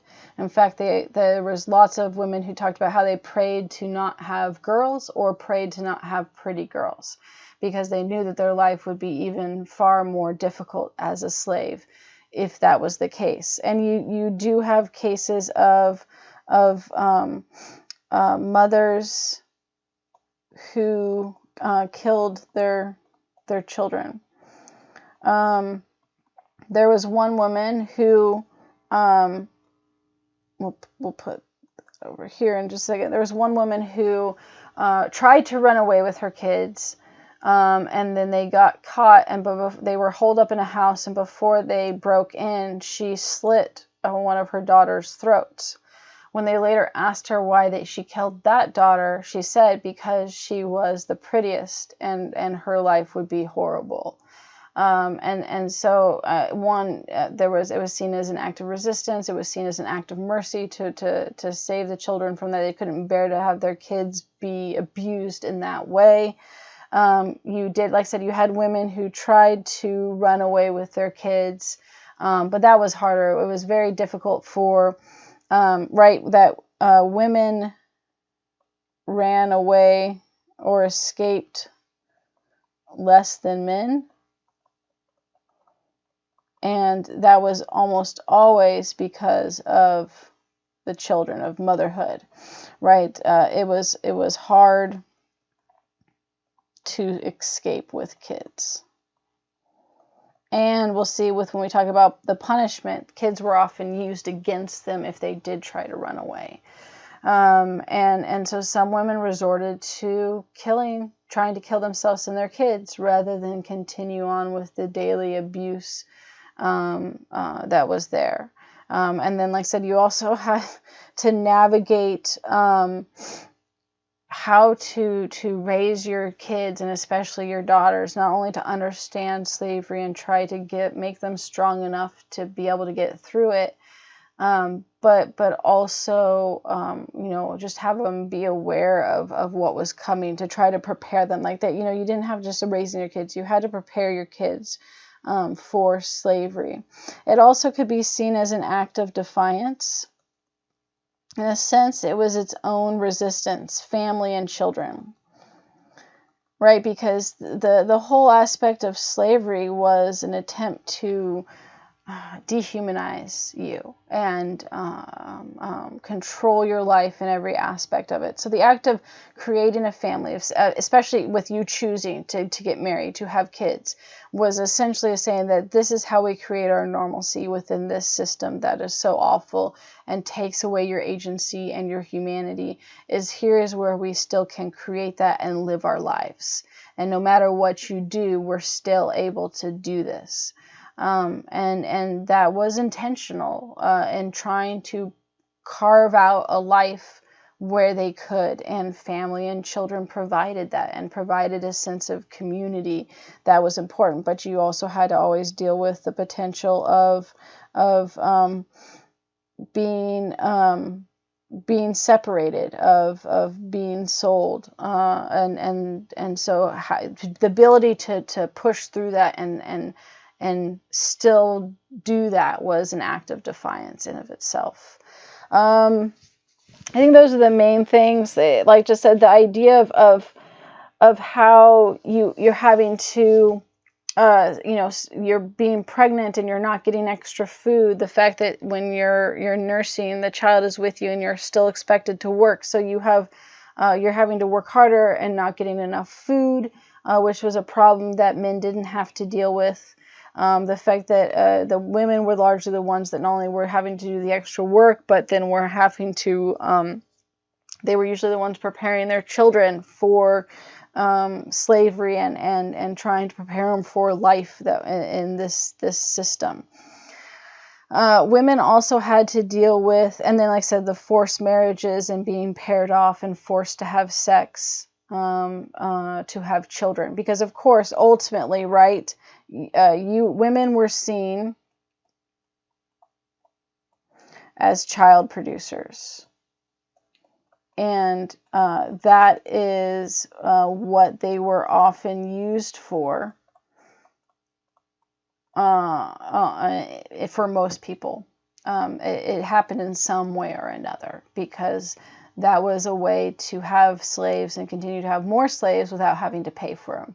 And so women were treated horribly and callously. Like I said, that law of 1662 created a far worse system for women in slavery, because now they were seen simply as breeding stock, essentially, to produce more slaves. And it didn't matter about their feelings and structure. And you could also look at, one of the other things with family is that, right, you had, it could be used against you in a sense, and I guess we'll talk about this in punishment, but like many times slave owners changed the name of their slaves, and so even having that trying to be taken away from you, and how then they resisted by still holding on to that identity and family whenever they could. So let's look at punishment, because punishment was very gender targeted. And so, for example, while you had the traditional punishments and stuff, rape was used as a punishment. Not only was it just something that happened, even if there was no punishment connected to it, rape and sexual abuse, and with that, sexual humiliation was very common. So what the women experienced that men rarely did is that there was an emphasis on trying to humiliate them based on being naked. So they would be stripped naked and made to work naked. They would often have their skirts pulled up in front of everyone, so that you have this intentional, besides just the, like with the auction block, when that was often people, both men and women, were stripped naked or partially naked and inspected, which was its own self, dehumanization and abuse. Women in just normal punishments, right, and stuff, were seen as like they intentionally did these things to showcase their nakedness, to try to embarrass them, to use that the fact that they were women and that aspect to abuse that, and know that punished them. So that you created what was in all of this. So I'm putting it here, but it can be for all of it. Women tended to have the psychological aspect of abuse coupled with physical. And while that was with men sometimes too, far more with women. So rape and sexual abuse was commonly used, and sexual humiliation. They used family and children against them way more than they did men. They still did some, but again, I mean, all of these could be for men some of the time, but it was far more for women. And so what they would do would be to threaten to sell children or their husband. We mentioned, right, the plantation mistresses often sold their children, if it was the slave owners' children as well, or sold them. So it was intentional separation of family to cause pain.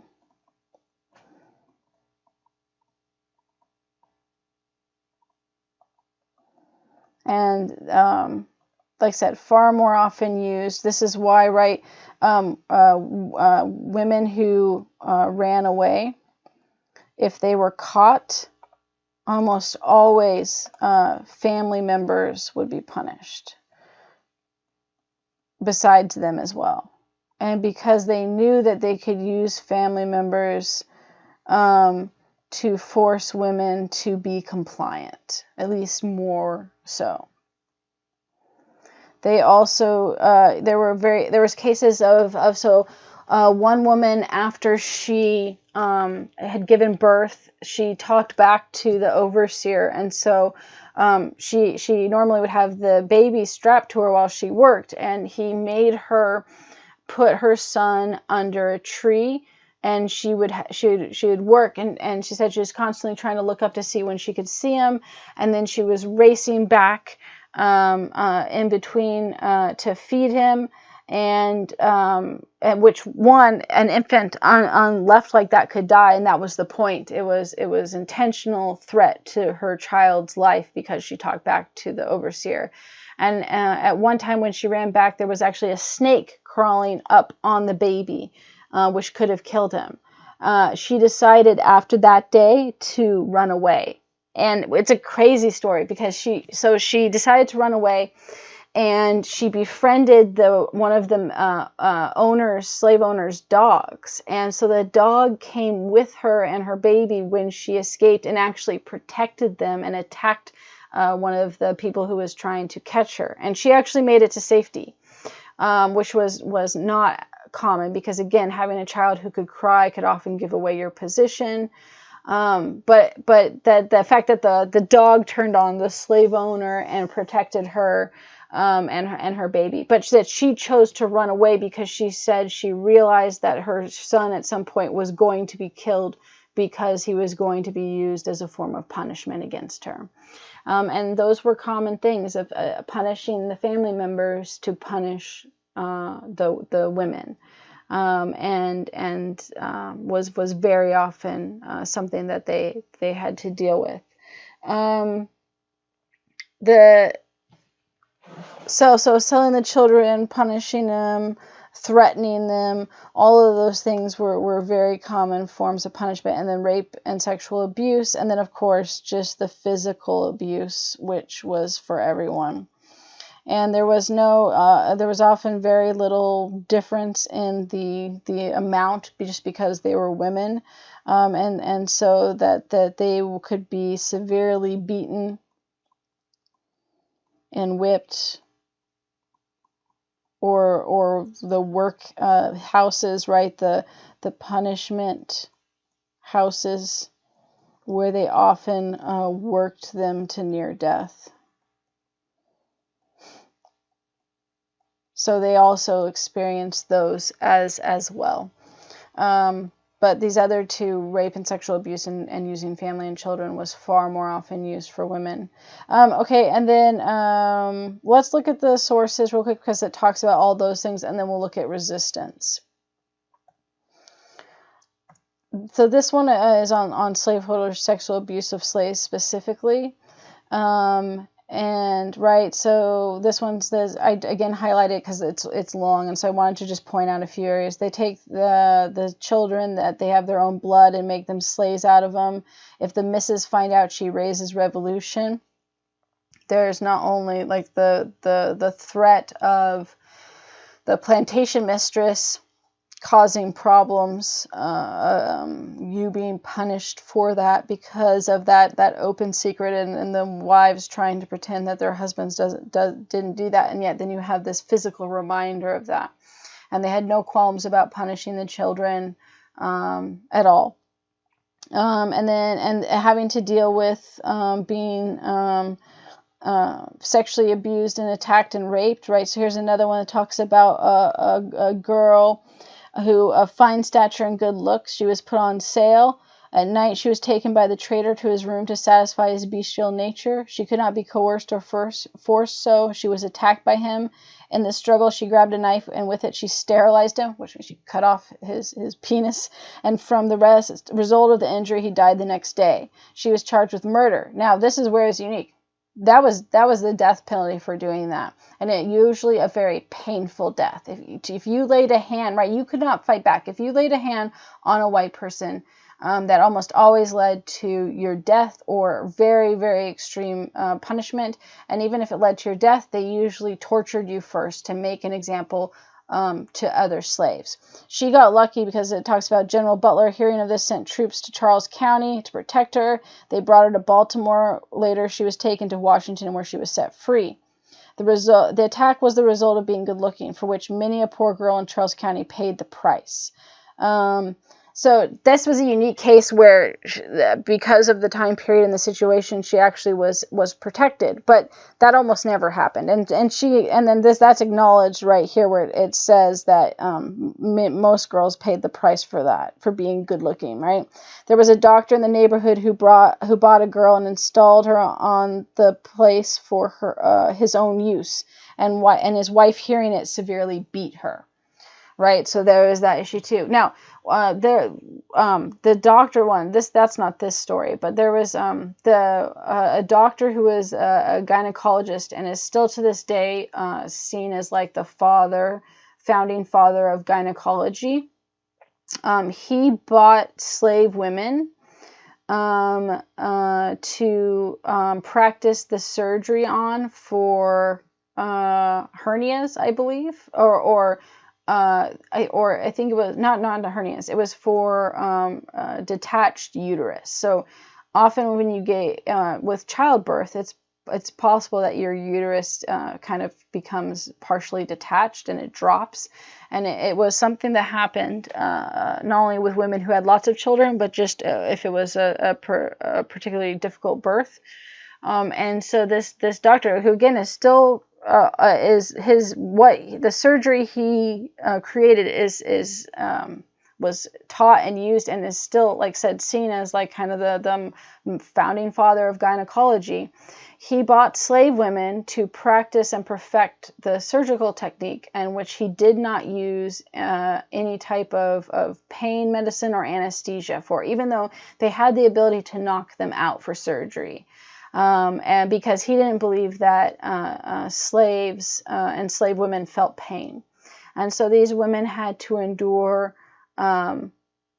medical surgeries while they were conscious and awake. He wasn't always successful with the surgeries until he perfected it.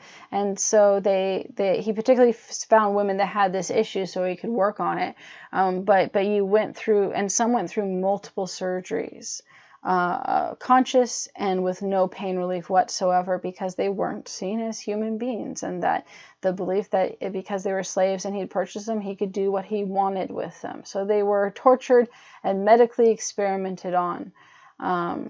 And that was also something that more women than men had happened. It wasn't very common. I mean, it was a very niche thing to doctors, but there are a couple other cases where doctors bought slave women to practice whatever they wanted to do, and rarely did they put them out to do it. But of course, once he started doing these same surgeries on white women, they were put out. And so it was very much, so it wasn't like he was doing these surgeries on conscious white women. No, he was very much this belief that, well, they don't feel pain, or I can just, it doesn't matter, I'm not going to waste the anesthesia on them because they're slaves. So women had to worry about that occasionally as well, too. Another one says, right, as the slave, Mac Williams, this is talking about, Mac Williams was known for killing slaves, and he was sent to the plantation because slaves were sometimes sent to different plantations to work if they had a special skill, or if another person they knew needed help. And he says, this guy says, when I was sent there, he said, Mac Williams said, one day he told me that if my wife had been good looking, I would never sleep with her again because he'd kill me and take her and raise children off of her. They used to take women away from their husbands and put them with other men to breed, just like they would do cattle. They also kept men penned up and used them as a stud horse. That was also common. So if there was a specific slave that was a man that they thought would produce strong children, they would literally send him to other plantations to have sex with other women to get them pregnant. And none of the slaves had a choice in this. You didn't do this, you were beaten. You were punished. There is another one that talks about this one. If their master thought that a certain man and woman might have strong, healthy offspring, he forced them to have sexual relation even though they were married to other slaves. If there seemed to be any slight reluctance on the part of either of the unfortunate ones, Big Jim would make them consummate this relationship in his presence. He used the same procedure if he thought a certain couple was not producing children fast enough. He enjoyed these orgies very often and often entertained his friends in this manner. Quite often he and his guests would engage in these debaucheries, choosing for themselves the prettiest of the young women. Sometimes they'd force the unhappy husbands and lovers of their victims to look on. And then another one talks about how one owner decided they were married was by forcing them to have sex in front of him and then saying, now you're married. And then later changing who they'd marry to if he felt like it. One white lady that lived near us at McBean slipped in a gal's room and cut her baby's head off because it belonged to her husband.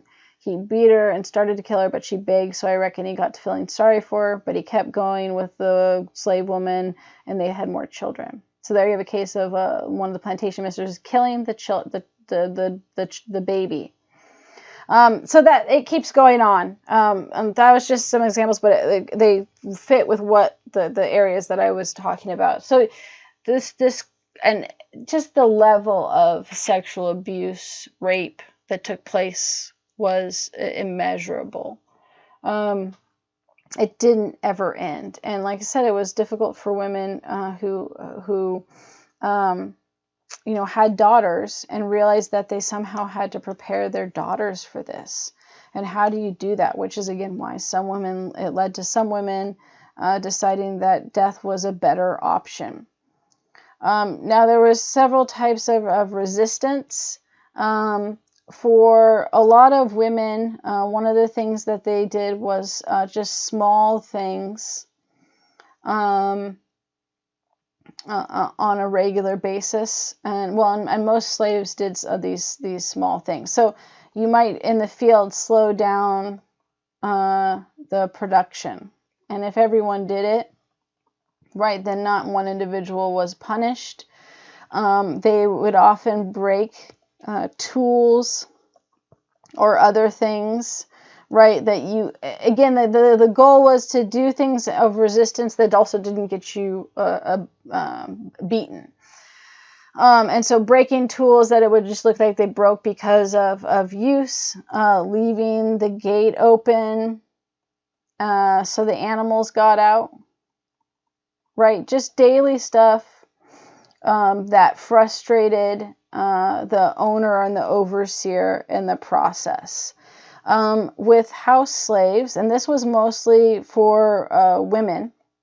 They often learned to read and write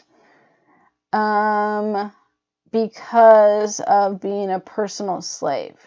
And so they had to attend. They sat next to the child as they were tutored, as they were taught. And so they would listen and pay attention and then learn how to do it. And then they would go back when they could and teach other slaves. So that learning and education was a type of resistance. They would often steal small things from the house, things that wouldn't be missed, and give them to family in the slave quarters, because you wouldn't want to keep it on you, right? So you could provide them with sometimes some extra food, tools. I know once one woman, she stole a Bible and then taught her son how to read, and then gave him the Bible, and then he was preaching to the slaves there, and then he could also read and write other things for him because she taught him that. Tools, extra food, sometimes clothing, anything really, just to take from them when they could, but also to benefit other people, family or others in the slave quarters.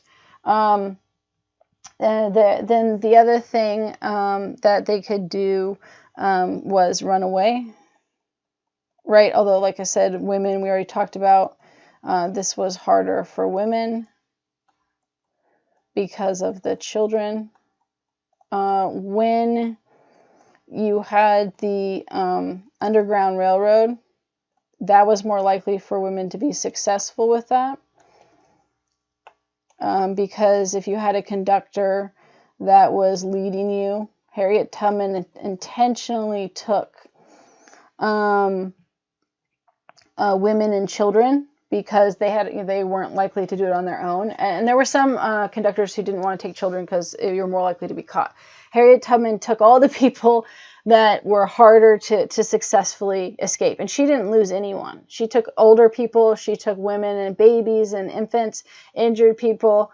It didn't matter. But she especially targeted women and children and older people because they were less likely to be able to escape on their own. But running away was a form of resistance. The other thing was that there were ways of using the owners or overseers' interest in them to get things or protection for their children. Now, this didn't always work. But there are stories of women who talked about how they knew that the owner was interested in them, or the overseer liked them. And the thing was right, the owners didn't, the white men didn't like to think of it as rape. I mean, some of them didn't care. And that was very obvious. Some of them didn't care at all. Others didn't like to think of it as rape. And so they tried to flirt with them and woo them, even though with the imbalance in power, there was nothing other than it could be than sexual abuse, because the slave women didn't have a choice. And yet that would be the other thing we'll put here, is that some did resist sexual assault or attempts. I'll say attempts at advances. And some straight up said, I am not going to have sex with you. Or going to get with you, is what they usually said. They didn't say sex as much back then. I'm not going to get with you. So they sometimes just straight up said that. And that was at the risk punishment, of being abused, of being raped. You risk that. Sometimes that women were just forceful enough that there was one woman who said, yeah, the owner knew not to mess with me. I straight up would have killed him.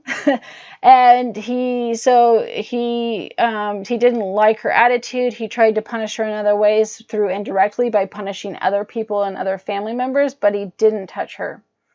So some just straight up said, I'm not going to get with you, or they fought back. It didn't usually end well for them, but they did resist. Others used that interest to get favors for their children, protection for their daughters who were pretty, making them promise not to put them in certain places where they knew they were more likely to be sexually abused, or getting extra food. And that was a form of resistance as well, taking and claiming agency where they could, even in small ways. And then, as mentioned, that some took their own lives, and that was a form of resistance, or their children's lives.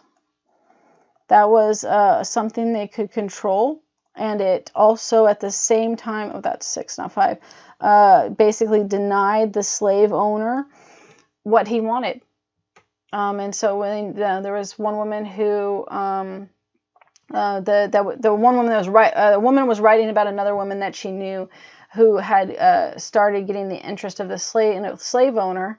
And after he tried to rape her and she fought him off, she knew that he had left upset, but she knew that he was going to come back and eventually would be successful in forcing her, or punishing her in some other way. So she ended up killing herself rather than being raped by him. And in that way, not only prevented that, but denied him that. But it also shows you again just how horrible it was, that the idea of killing your children was a better option for them, and a better, than having a future and being alive. That the conditions were so horrible and damaging that this was a mercy to them in that sense. And that was the same reason with the woman that killed her daughter, who she said was the prettiest, because she knew that she was going to be targeted, and this was at least something that she could do. And then the thing that almost never happened, rebellion. Nat Turner's rebellion was the rebellion that slave owners always feared. He went around and was a preacher and was very popular, and he actually, for treatment of slaves, was treated decently well, which also shocked the slave owners, because their whole ideology was, well, if you treat the slaves well, then they're happy and they won't revolt. And then you have this case of Nat Turner, who by slave owner standards was treated well. And not only did he revolt himself, but he formed a whole massive armed rebellion. And he went around preaching, because he was a good speaker, and they actually used him to start preaching obedience. They basically told him he needed to go convince other slaves at these different plantations to not be resistive to their owners, to preach obedience, to preach in the Bible where it talks about, accepting your lot in life.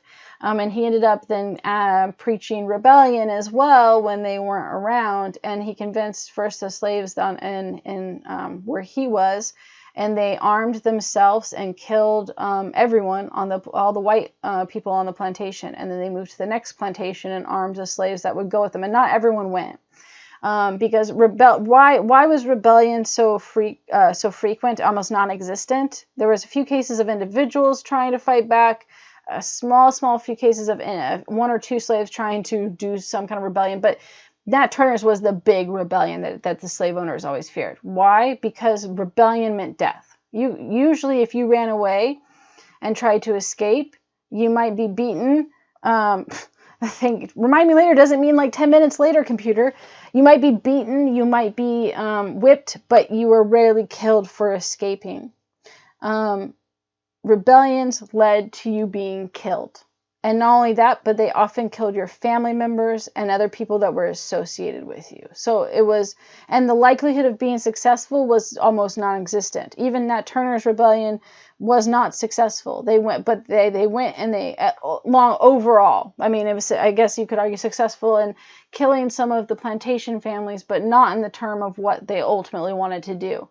They went from plantation to plantation, killed the slave owners, the children as well, armed the slaves that wanted to come, and then kept moving on. But the reality is that the plantations were far enough apart, there was only so many weapons, that as soon as the militia comes, you're going to be shut down. And that's the reality. Rebellions were an impossibility. And then the other one was John Brown, who was not a slave, but an abolitionist, tried to start a rebellion, and that failed too. Rebellions were just too much, because there was so much fear on it, were going to be put down, and it wasn't going to be a good outcome for you. So they were almost never happened. The other ways that we talked about were much, much more likely to do. Okay, so that's where we're going to end with that. I think hopefully the point with this is, right, that slave women had not only the normal, the horrors and hardships that slaves in general had to deal with, they had to deal with extra things. They had to deal with being pregnant. They had to deal with sexual abuse and rape. They had to deal with the psychological abuse and sexual humiliation and using family and children against them. They had to deal with how to be a mother and how to raise children, and especially the girls, to survive in this system. They had to deal with being more than men, although men were used in this way obviously a lot too, because you had to have, I guess, both men and women to do this. But women were moved around more and used more for this. That they were forced to have children with whoever they felt like. Sometimes it was just one person that they were married off to, and that was that. Other times they were moved from place to place to have children. And so and then of course, like I said with the field, that women had labor outside of the slave labor. That there was you worked in the field, and then you were expected to do the domestic sphere of a woman after that labor. And so there were, in many ways, you had all of these additional circumstances and difficulties that made life harder than it already was, which was bad enough as it was. And yet women were very strong. And constantly we're looking at ways of creating family, of raising their children, of resisting, of finding ways around the situation to improve the life of their children or themselves.